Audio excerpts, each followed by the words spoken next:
Hello everyone, and greetings from Sydney, Australia. My name is Haifa Salman, and I'm the business manager for the analytical services and the research at AGIC, and I will be facilitating the webinar today. It's our honor to organize the Australian Wheat for Healthy Whole Grain Products webinar, and it's specifically for our colleagues in Philippines who showed interest in whole grain. Thank you for joining.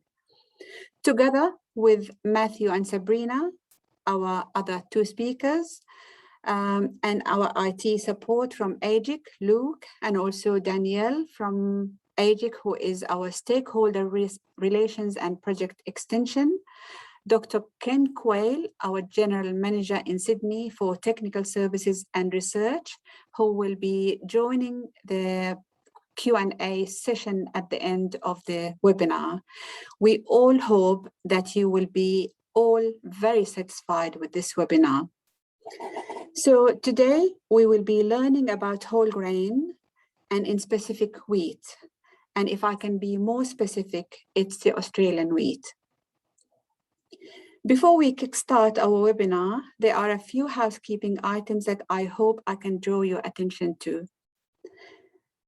If you or your friends have technical difficulties, please type them in the chat box, which you can find at the bottom of your Zoom screen. Or maybe you can email them to our IT expert, Luke, who his email address is found at your invitation for the Zoom meeting. His email address is luke.monahan@agic.org.au. You are automatically muted when joining this webinar. All speakers are not muted. If you have any questions to any of our speakers, please type them in the Q&A box, which again, you can find at the bottom of your Zoom screen. You are encouraged to ask questions and they will be diverted to our panelists at the panel discussion session at the end of the presentations. This webinar is recorded. The link to the recorded webinar will be sent to the people who have registered to attend this webinar. It will be available for 30 days and it will be disabled after that. If you are interested in any of the presentations for today, please contact individual speakers to request that. Your opinion is highly valued by us. Towards the end of our webinar, we will be launching a poll questions made up of 5 simple multiple choice questions to survey what you think about this webinar or the whole grain webinar. It would be much appreciated if you could spare a minute or so to complete the poll questions. All right, so let's get started, and I'm going to introduce myself as the first speaker now, and I will be talking about whole grain benefits. So just to let you know, I am the business manager for the analytical services here at AGIC, and I've joined AGIC in 2010. So I've been in this industry for 30 years, but lately I've showed interest in the whole grain, and we've done a project prior to this project here on whole grain. We've done another one on the authenticity of whole grain. So AGIC has got a services where we can test the authenticity of whole grain in ingredients. So back to the presentation today. I will give an overview of the AGIC, who we are, and also on the differences between whole grain versus refined flour, and the health benefits of the whole grain, and also where we can show some or share some strategies globally followed to increase the whole grain intake. And finally, how AGIC is taking this opportunity to add value in this space. So AGIC is an independent organization funded by the Australian government and Australian grain growers. We were established in 2012 And the aim is to help increase the value in the Australian grains industry. AGIC has offices in Perth and Sydney, staffed by leading industry experts. Sorry to interrupt, Haifa. Has your microphone moved or anything? The sound has gone a little bit strange. No. Okay, maybe just try and face the microphone a little bit more directly. That might be the issue. Okay, sure. Thanks, Luke. Okay, so I'm not quite sure if this slides was easily understood, but I'll repeat. We exist here and to increase the value for the industry, but I'm just talking here about the two facilities that we have.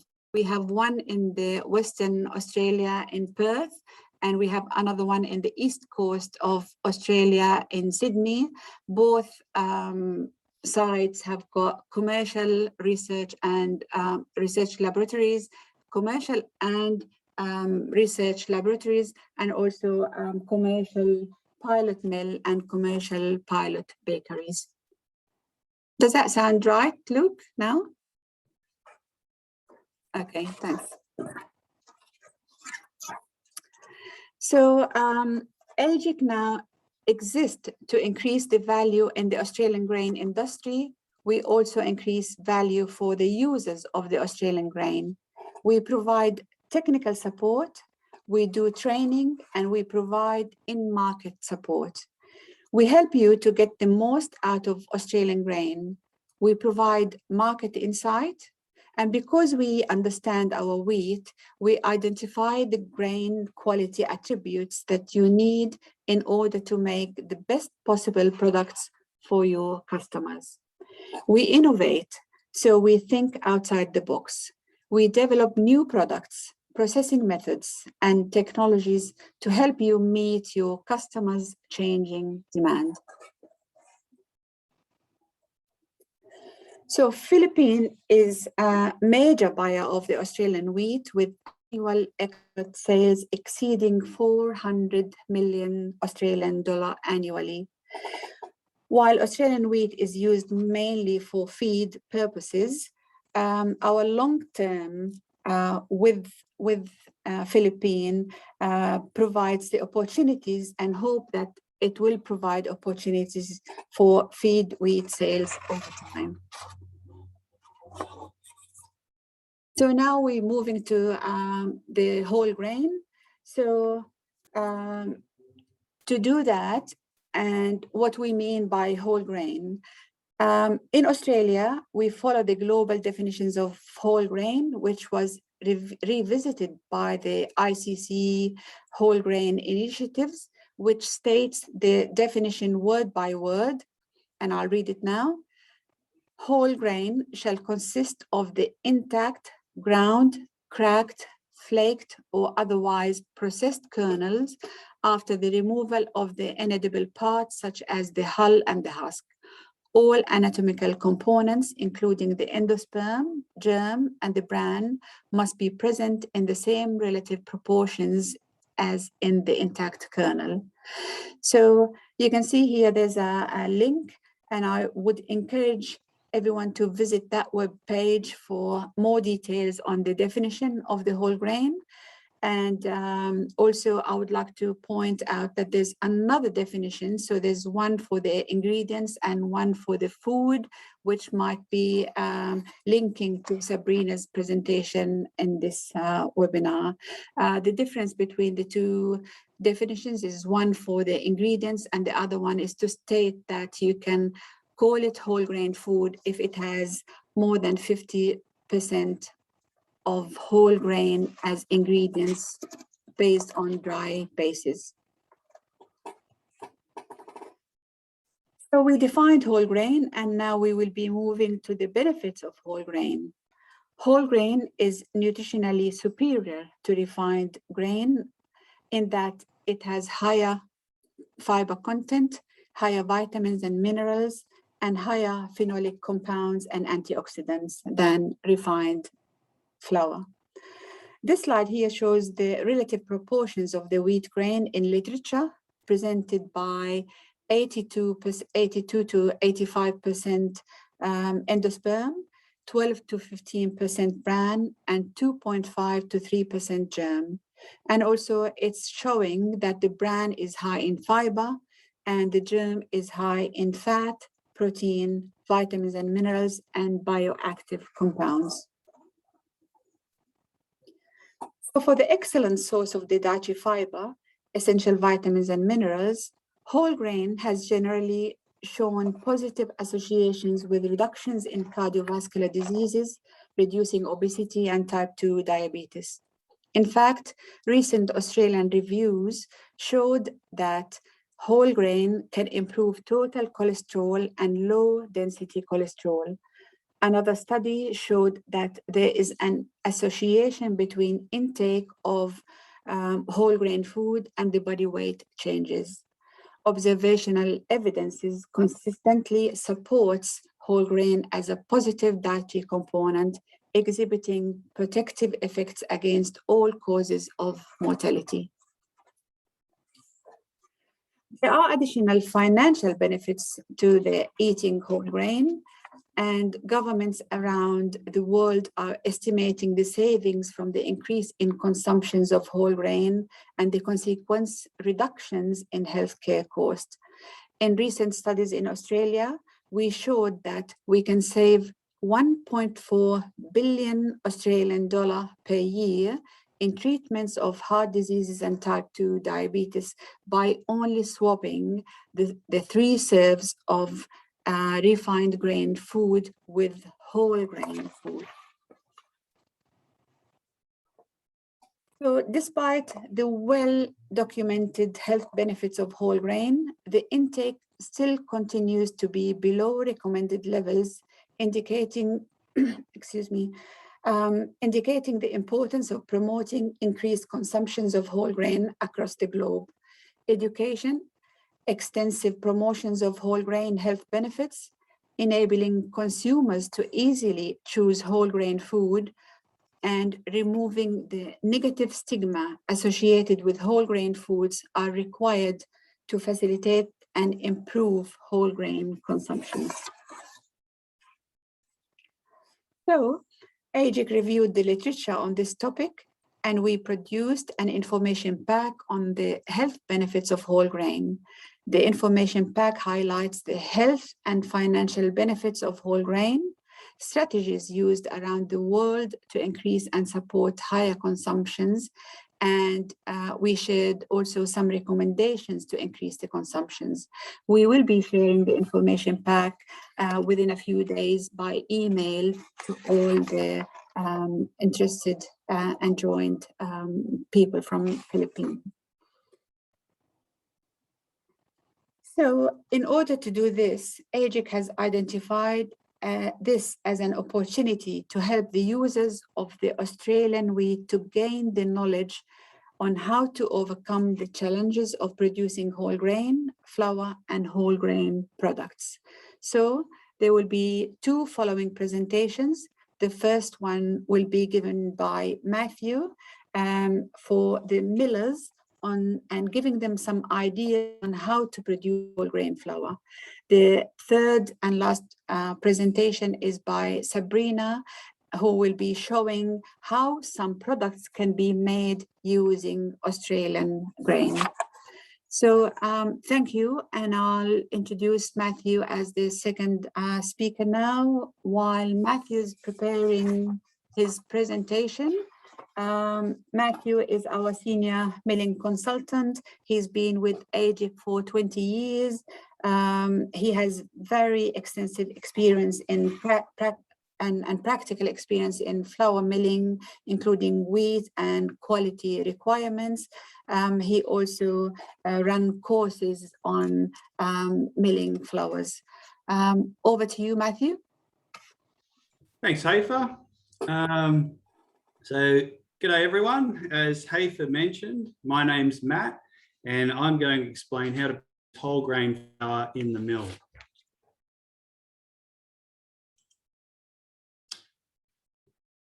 Hafer has already mentioned some reasons why making whole grain flour might be a good financial opportunity, and why demand for whole grain flour is likely to increase. I want to mention two other financial advantages for millers in particular. The first is that whole grain flour is cheaper to produce than white flour. Since the bran is being included in the flour, more flour can be produced from a given tonne of wheat, driving down its cost of production. A second advantage is that whole grain flour might not need much investment in extra equipment. Most of the equipment required to produce whole grain flour is already present in most commercial mills.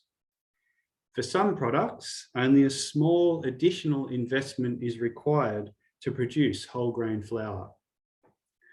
So they're the financial advantages.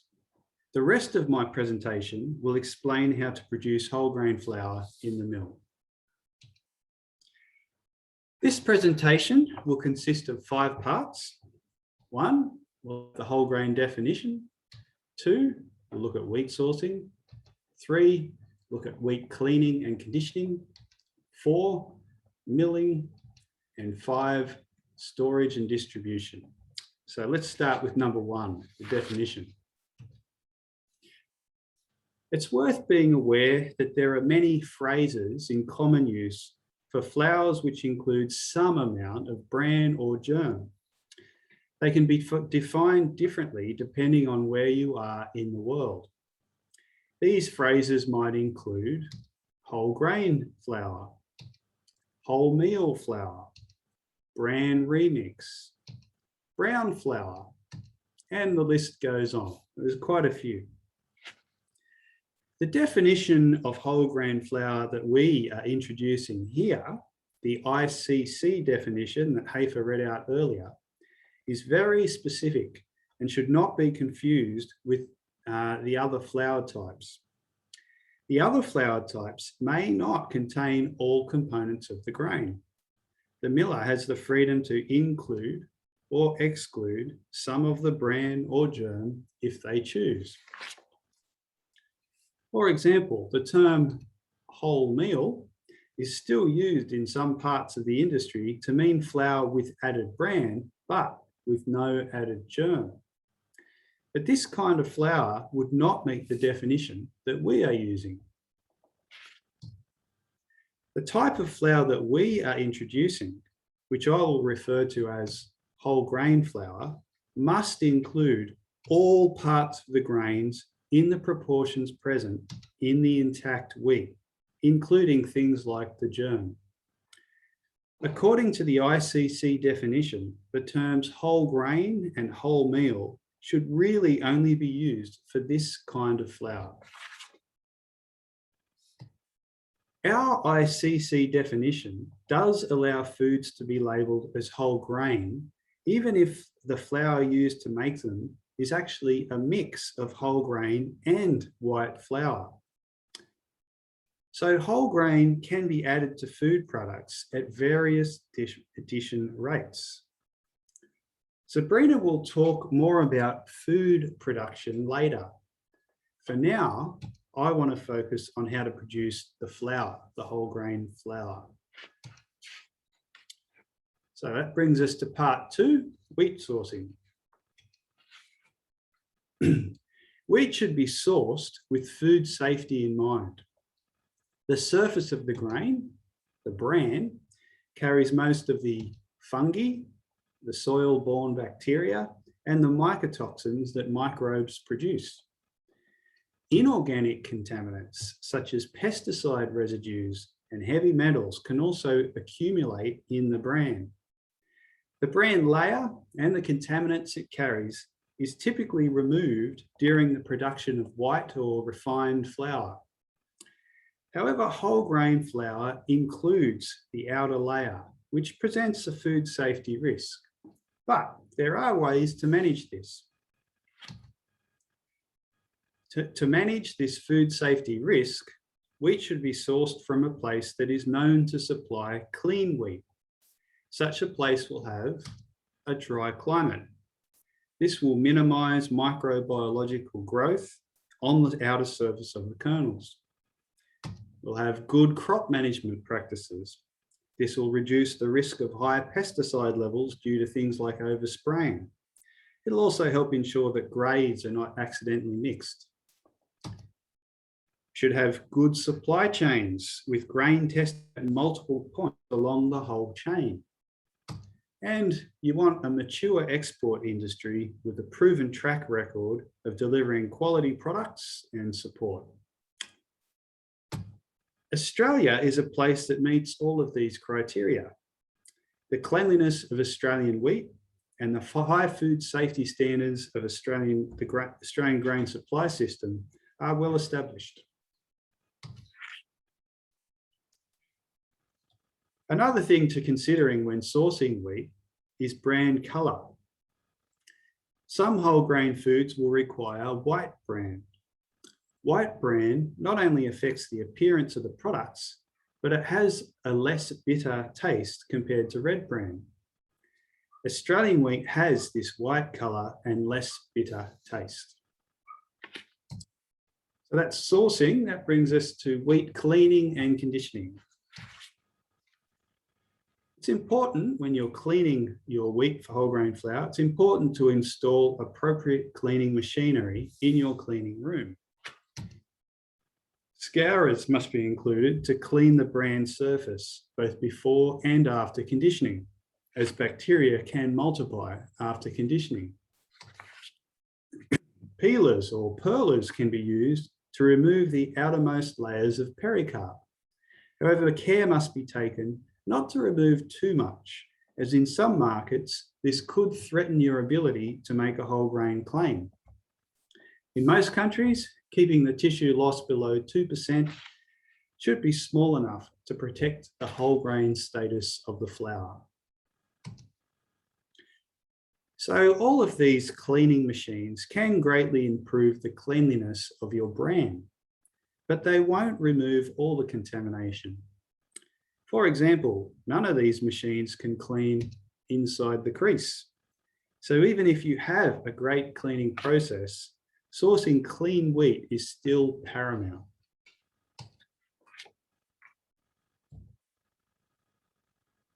Standard dampening and tempering levels are sufficient in cases where large bran pieces are required in the flour. So we're talking about conditioning now, or where bran needs to be separated temporarily from the flour, say for heat treatment.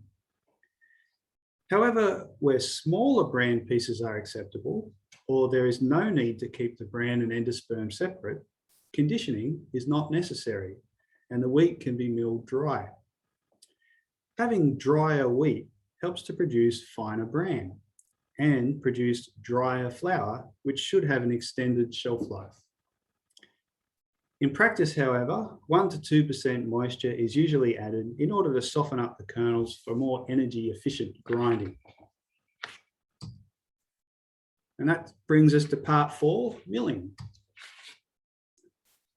Whole grain flour can be produced using standard milling systems. For larger mills, the bran and germ would probably be collected separately in bins and then blended with the flour from the flour bins. For smaller mills, producing whole grain flour can be as simple as spouting or piping the bran and germ streams into the flour collection conveyors. So it's not that difficult.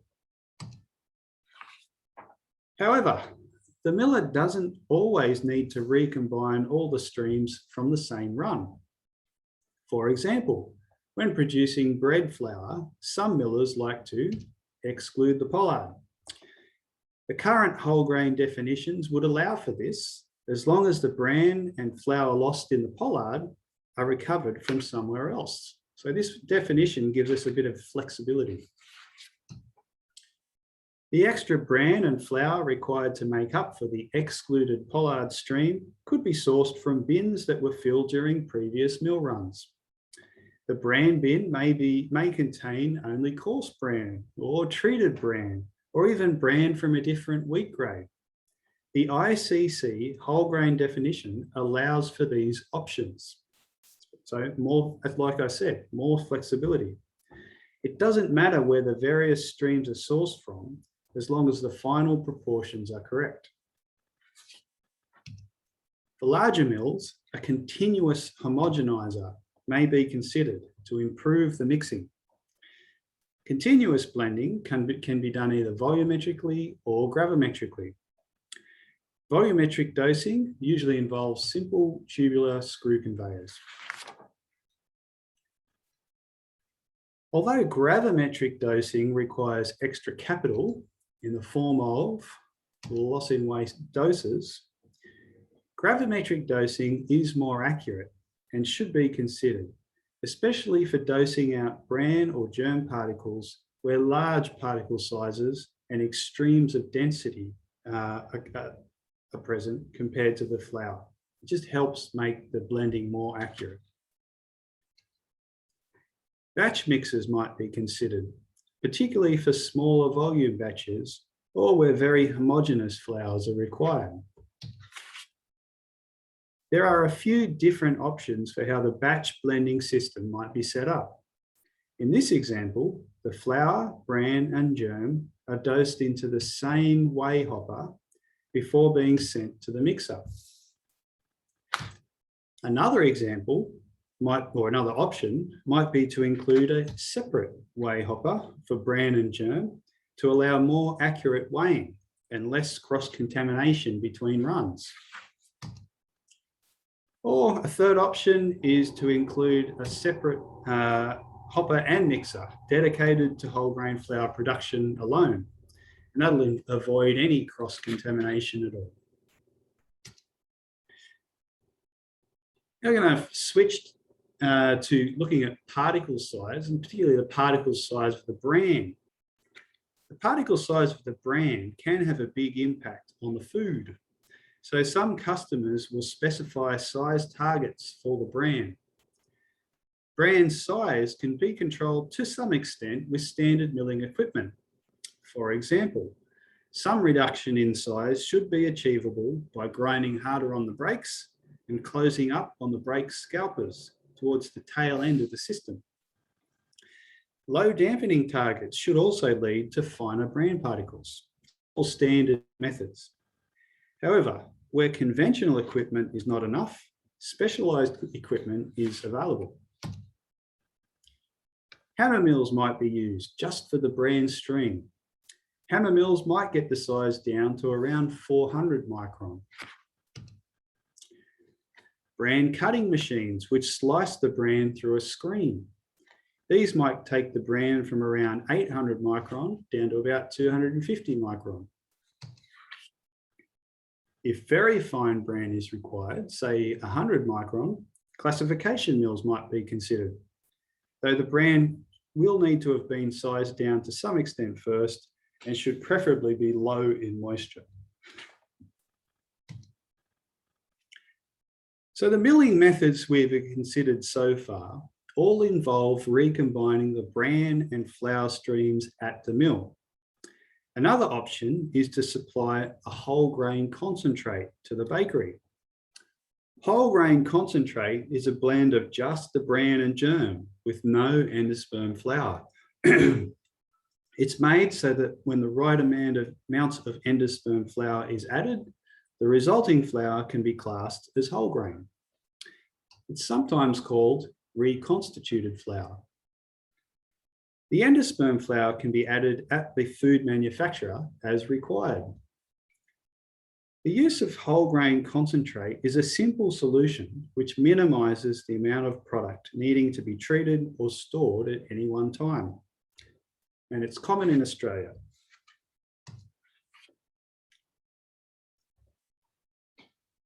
Standard milling equipment is usually sufficient for producing whole grain flour, but there are other options.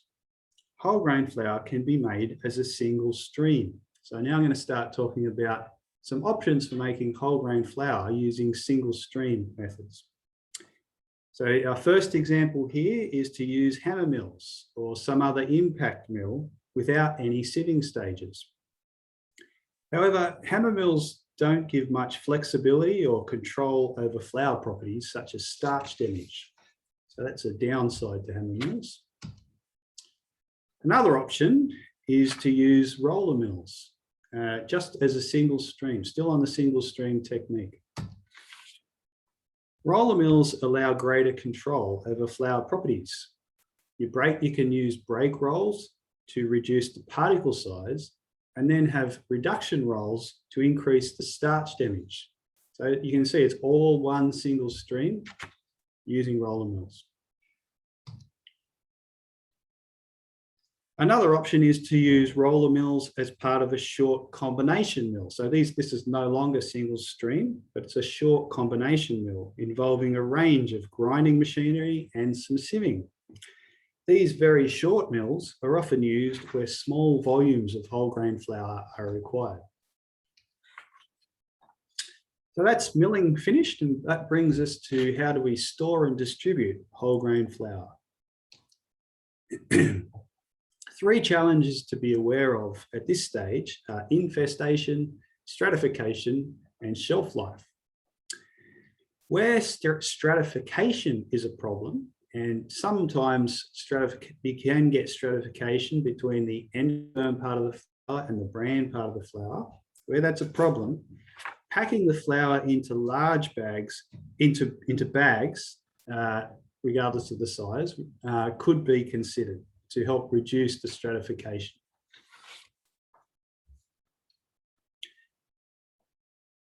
While white flour has a shelf life of about 9 to 15 months, whole grain flour lasts for 3 to 9 months, depending on the storage conditions. In some cases, it may not last more than a few days. So we're thinking about the shelf life of whole grain flour now. Shelf life is a challenge, mainly because whole grain flour is susceptible to rancidity. The enzymes and oil that cause rancidity are present in the bran and germ, which are separated from white flour, but present in whole grain flour. The hydrolytic enzymes that initiate the process, lipase, is present in the bran. The oil is present in the germ. During milling, some of this oil becomes available to the lipase, and this starts the rancidity process. By this point, the flour has already lost some of its functional and sensory properties. As well as oil, the germ contains other enzymes which catalyze the second oxidative part of the rancidity process. But our priority should be to prevent the first stage. So how can we achieve this? The simplest solution is to minimize your storage and transport times, to minimize the time between when the flour gets milled and when the flour arrives at the customer. That's the easiest way to deal with a short shelf life.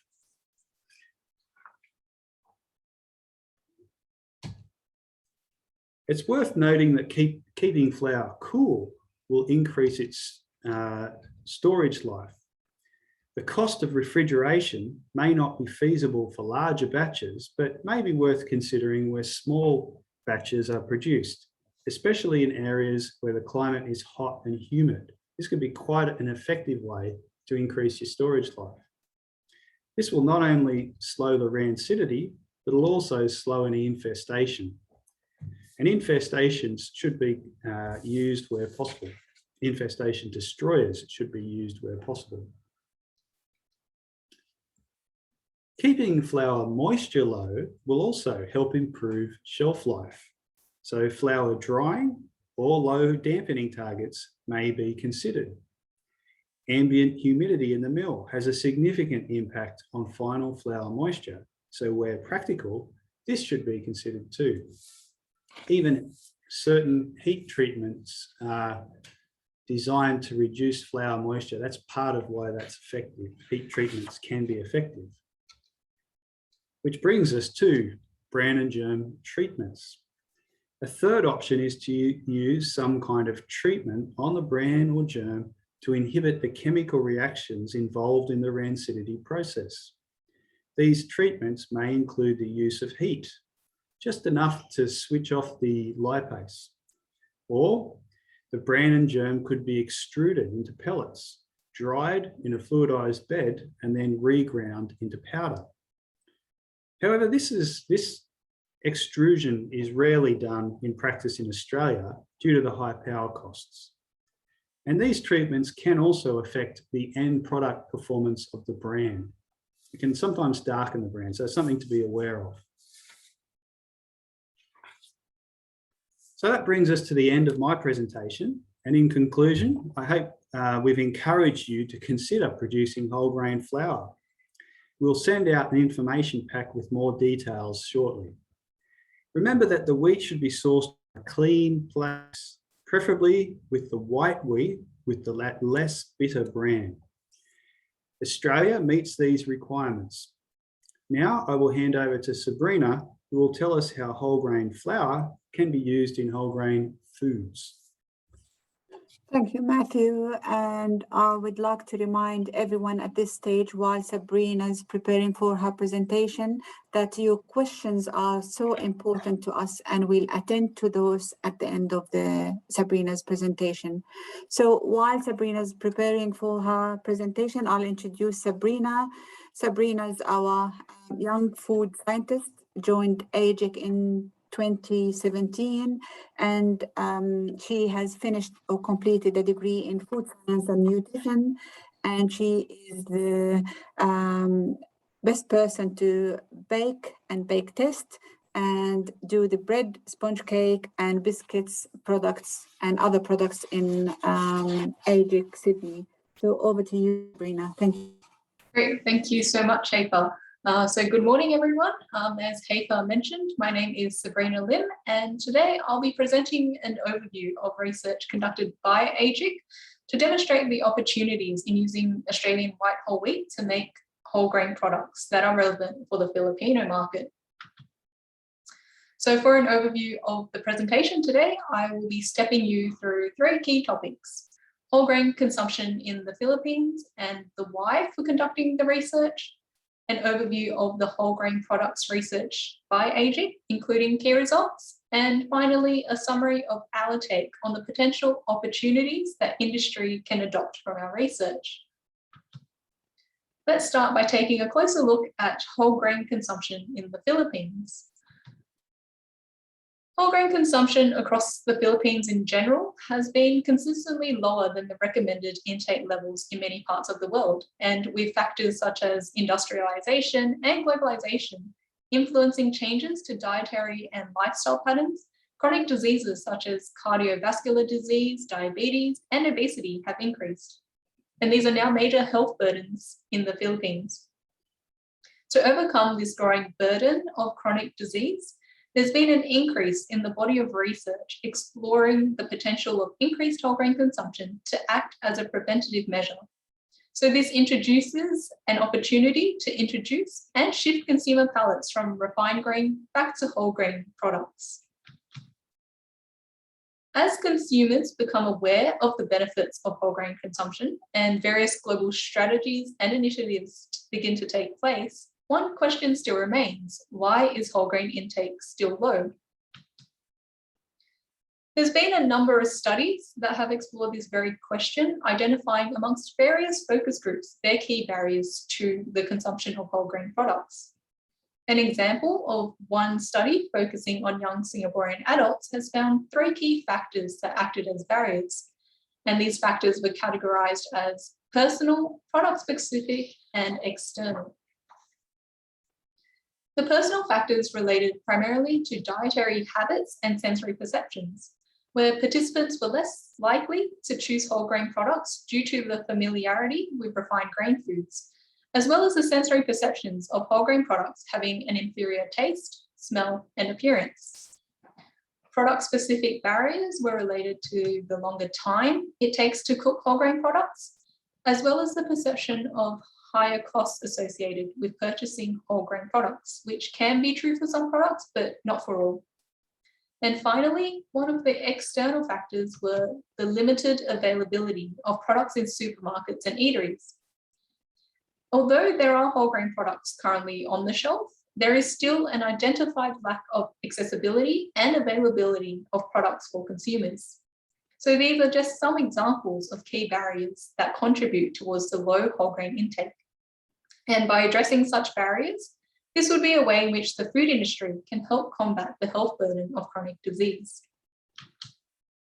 So with the known health benefits from increasing consumption of whole grain food products and the identified barriers related to low intake, AGIC is conducting research to redevelop and create a range of whole grain products using Australian wheat to help with the cause for increasing consumption of whole grain foods.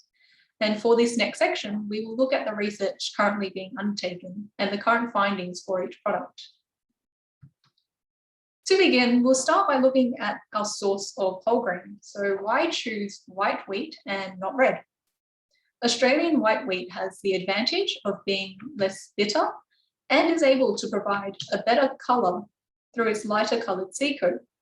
And it is these particular attributes which would make choosing Australian white wheat the best choice for producing whole grain products to introduce to the Filipino market.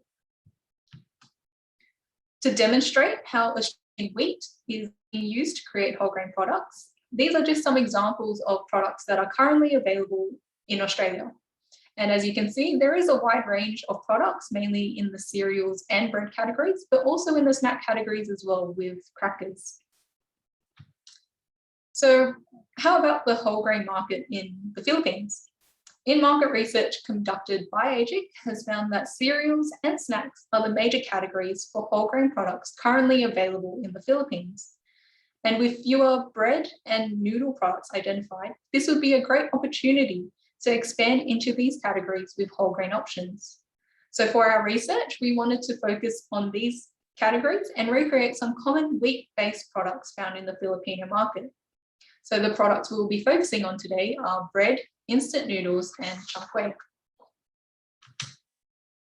For each product, whole grain was added with two variables considered, the particle size and the addition rate. And as we have learnt earlier from both Hafer's and Matthew's presentations about the definitions for whole grain flour and food, the addition rates of whole grain flour for a food product can vary, where it does not necessarily have to be at 100% addition for the product to be labelled as whole grain. But it is important that all components of the grain must be kept present. The particle sizes tested began with the untreated bran at greater than 500 microns before being milled into finer fractions of approximately 200 microns and approximately 50 microns. And these were added to the various products at different addition rates to classify them as either 50% or 100% whole grain. From these two variables, we considered the impact that whole grain has on each product, looking at their overall appearance and identifying what was suitable for future opportunities. For the following slides, we'll be going through the results of each product, looking at their overall appearance and objective assessment characteristics. So the first product we'll look at is bread. And with the consumption of bread and baked goods on the rise in the Philippines, it would be fitting to introduce a whole grain style bread to the market. As you can see, for the 50% addition rate, the volume of each loaf is comparable to the control sample. You can also see in the cross-section image, the brightness of each loaf is maintained at a level where it is hard to distinguish between the control and the loaves that have the added whole grain concentrate. In contrast to the 50% addition rate, some major observations you can see is the decreasing volume for all three particle sizes and the darker crumb colour of each product. It is also important to point out that the crumb structure is more open with larger holes present. And with the greater addition of the whole grain concentrate, the effect on the gluten structure becomes more noticeable with the uneven cell distribution. So as observed in the photos, we can see that the volume for the 50% addition is comparable to the control, but for the 100% addition rate, the volume decreased as the particle sizes became smaller. The firmness of each loaf was also tested, And as you can see, for both addition rates, the firmness of the bread increased as the particle size of the bread decreased. As shown in the photos earlier, we can clearly see a difference in brightness between the 50% whole grain and the 100% whole grain additions. This level of brightness and increased depth of redness in the loaves will have an influence on target markets, where consumers may want to have a whole grain product that is more disguised like the refined bread products with the 50% addition, as opposed to the 100% addition. Also, across the different particle sizes and within each addition rate, there weren't any significant changes to the crumb color, which would allow food manufacturers some flexibility in choosing what particle size they would like for the target markets. For our next product, we'll be looking at instant noodles. So instant noodles are a much loved food item across Asia, where in 2019, it was recorded that 106 billion servings of instant noodles were consumed worldwide. And out of the 106 billion, 3.8 billion were consumed in the Philippines alone, making them the 8th largest consumer. So with such a high demand for instant noodles, why don't we take the opportunity to explore how we can turn a much loved food staple into a healthy alternative using whole grain? At the addition rate of 50%, the immediate standout is the color difference between the control and the whole grain varieties. Similar to the previous slide, at the higher whole grain addition rate of 100%, a noticeably darker brown shade is observed. The color of the noodle block was collected 10 days after production. And from these graphs, we can clearly see a decrease in noodle brightness with the added whole grain, which causes an increase in red saturation, especially as the particle size decreases, which we observed in the photos earlier. Color readings of the instant noodles were also recorded after 3 minutes of cooking. And for the cooked noodles, we do also see a decrease in brightness with an increase in red saturation as the particle sizes decrease. A sensory panel was conducted to test the overall mouthfeel of the noodles, where firmness and elasticity were the key parameters that were investigated. Firmness was measured as the bite of the noodle, and elasticity was measured as the degree of chewiness that the noodles had. At the 50% addition rate, we can see that the firmness level at 3 minutes is comparable to the control. However, after consumption 2 minutes later, we observe a significant drop in the firmness of the noodle texture. The 100% whole grain addition also showed a similar trend, where the ultrafine held together better than the coarse particle size.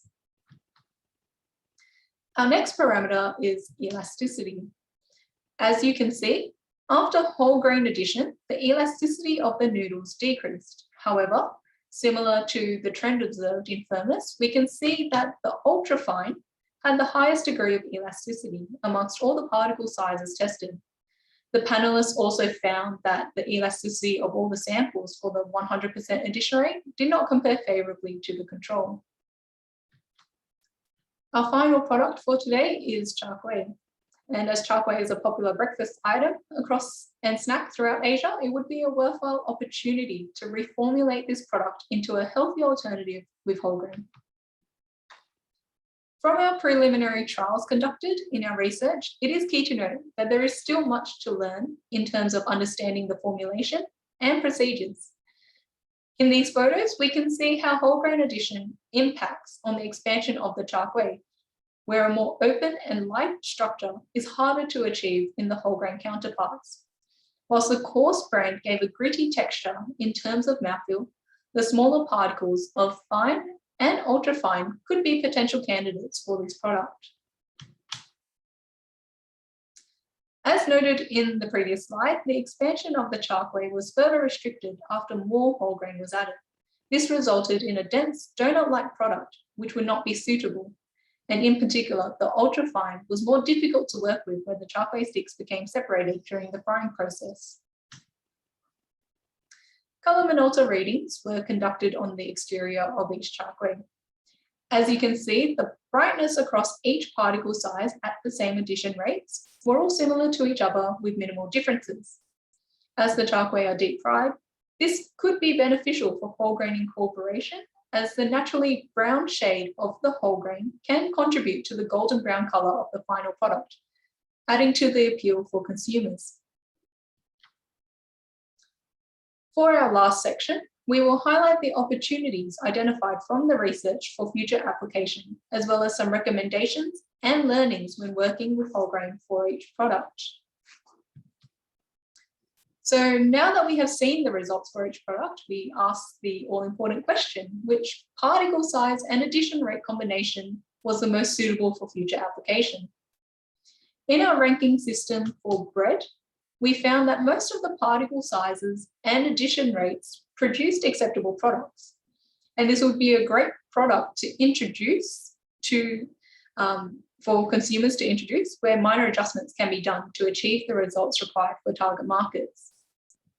For instant noodles, the 50% ultra-fine was the most acceptable based on the sensory mouthfeel, and will be a great opportunity to create a commonly loved product with added health benefits. And lastly, for char kway, we note that at the fine and ultra-fine particles at 50% addition, there is a potential to turn this popular breakfast item into a healthier version. However, as mentioned previously, there is still much to learn about this product. In choosing the most suitable addition for each product, it is important to remember your target market and their preference, and whether consumers would like to have the whole grain visible or hidden throughout the product. The texture of the product should also be considered if people would like a slight grittiness from the coarse bran or a smooth texture overall. But all in all, 50% whole grain additions would be the recommended starting point to introduce consumers to whole grain products. When working with bread, one of the noticeable changes required is the need for increased hydration, and this becomes more evident as the particle size decreases. Inclusion of gluten is also beneficial when working with whole grain to avoid dense loads. Longer mix times are also required to develop the gluten network. So it is recommended that a cooler water temperature is used to achieve the required final dough temperature. And lastly, specialist improvers such as a meal and grain improver can be used to help create a softer crumb texture. But it would be important that you speak to a specialist ingredient company to find a suitable improver that can help achieve the desired outcome. As with the previous products, additional water was added when processing the instant noodles with finer particle sizes. It was found that the coarse particle size was not suitable to produce instant noodles, as the noodle sheet began to stick to the rollers during processing. And another processing difficulty with the coarse bran was that due to its larger size, it was more difficult for the bran to remain in the noodle sheet once cut. Coarse bran was also found to be undesirable during sensory tasting, as panelists described the texture as gritty. As the firmness and elasticity of the whole grain instant noodles was decreased, it would be beneficial to use a higher protein flour to offset the impact of whole grain addition.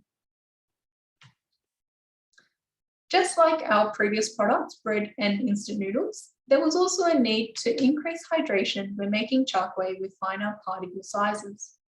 In the area of processing char kway and including specialist ingredients, there is a need for further research and understanding with more to learn. But this is a product that has the potential to introduce consumers to whole grain in a tasty format.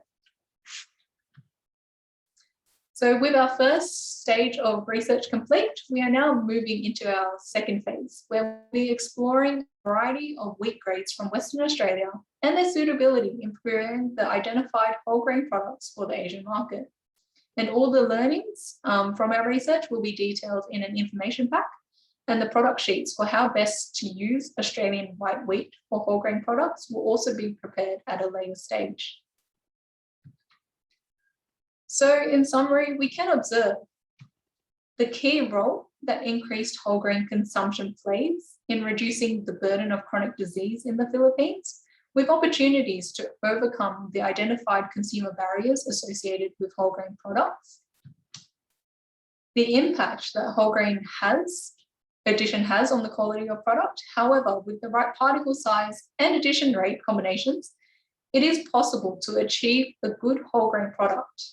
And most importantly, the future opportunities for creating whole grain products for the Filipino market using Australian white whole wheat. I'd like to finish by acknowledging my colleagues whose work has contributed to the findings presented here today. Thank you for your attention. Thank you, Sabrina.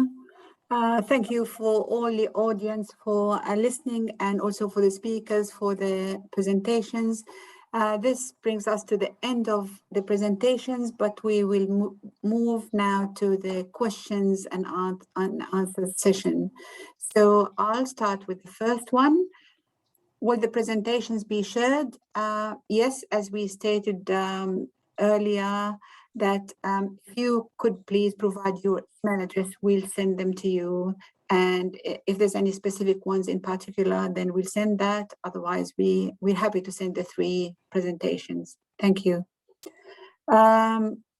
Another question. So just on that point, we'll also be sharing the information packs as well. I think that's probably which have more detailed information in them than the presentations for the health benefits and also the milling.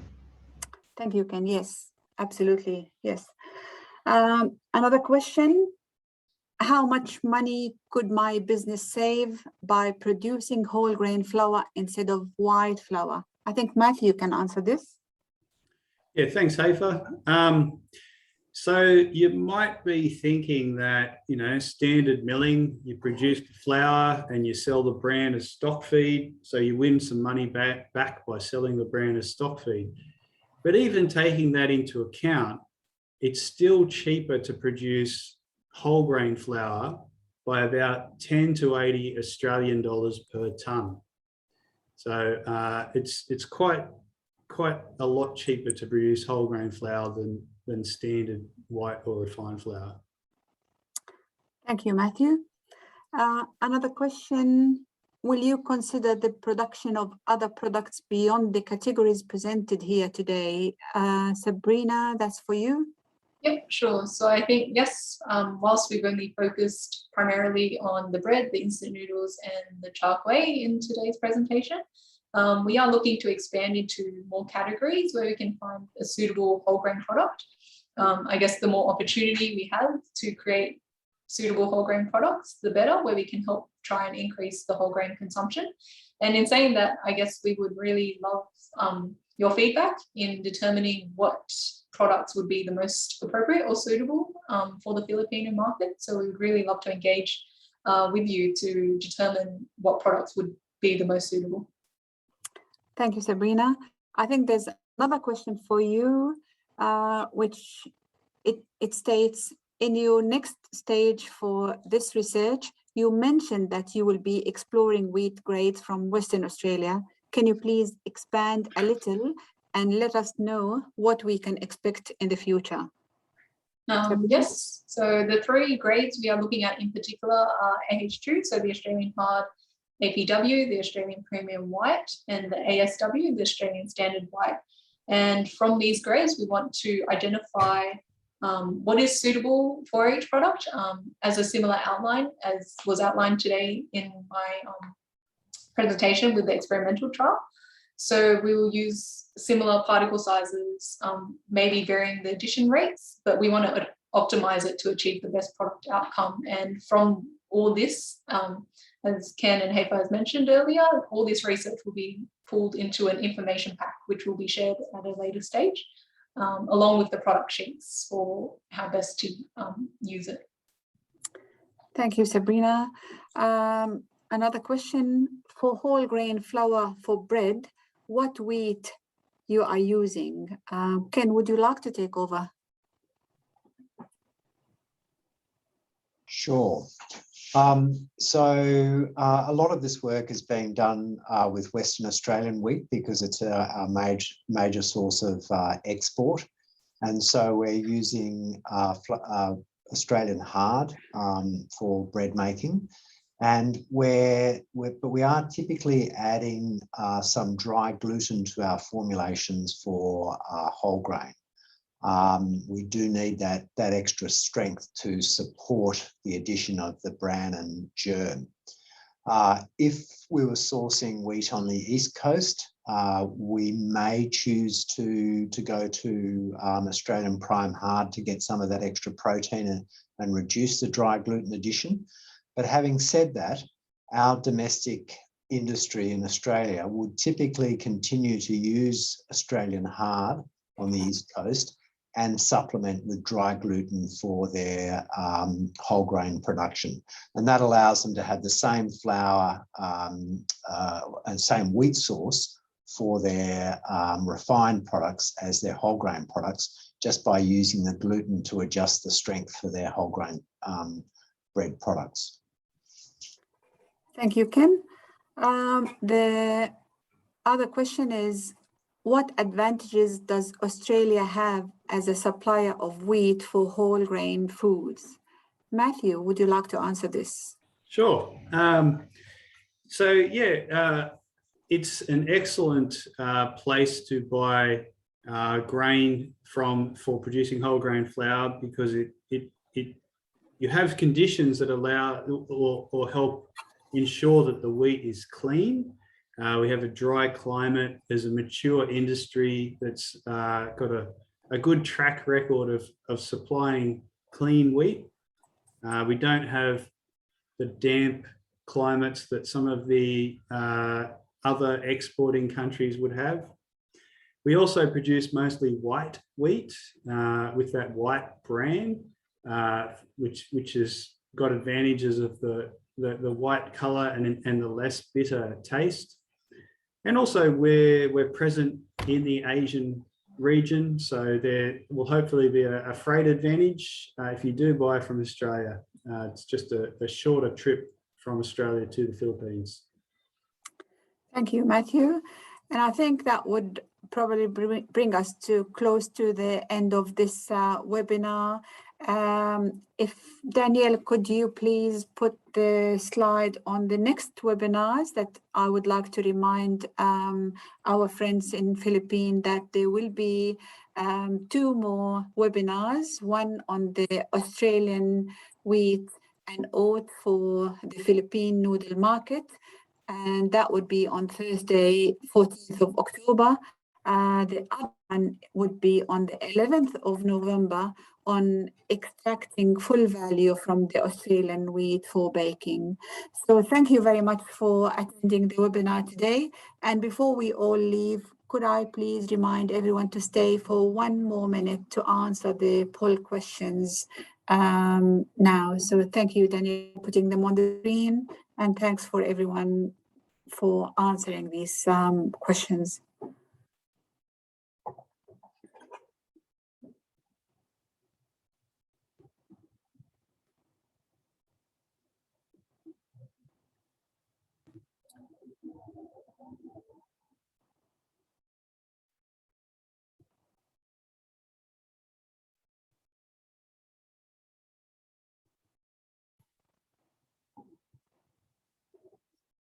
Can I also remind everyone that if you think of any other questions or you would like to have further discussions on any of the 3 presentations, we will be happy to stay connected. So please email us with any discussion point that you would like to have. Thank you.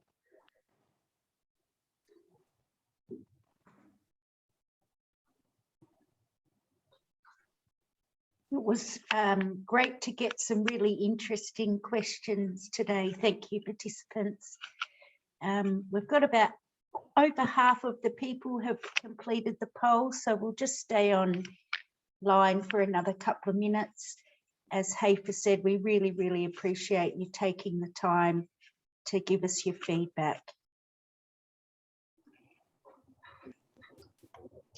And I think Haifa mentioned that we really appreciate any questions and we're very happy to follow up, but also, and I think there is another question there, but also, as Sabrina mentioned, we'd love to hear what you think are priorities for the Filipino market for whole grain products, so where you think the greatest opportunities are, because that's where we'd really like to do some development to help promote whole grain products for this market. Yes, thanks, Ken. And also this is from, the questions keep flowing. This one is for from Anonymous. It says, not sure if connected still in this webinar, but would like to understand further on maximizing use of Australian wheat for hard flour productions in Philippines. So we can provide this information for you if you please provide your email address, please, to if you send it to me or Danielle, that would be great. Thank you.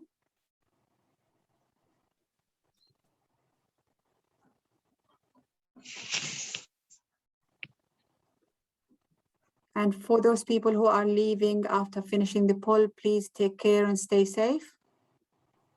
Just on that that question about further maximising use of Australian wheat for hard wheat flour production in the Philippines, if they could outline what products they would be expecting that flour to be used for, whether it would be bread or noodle products, that would help us answering that question. So what applications will the flour be used for from the hard wheat flour production? Good point. Thanks, Ken.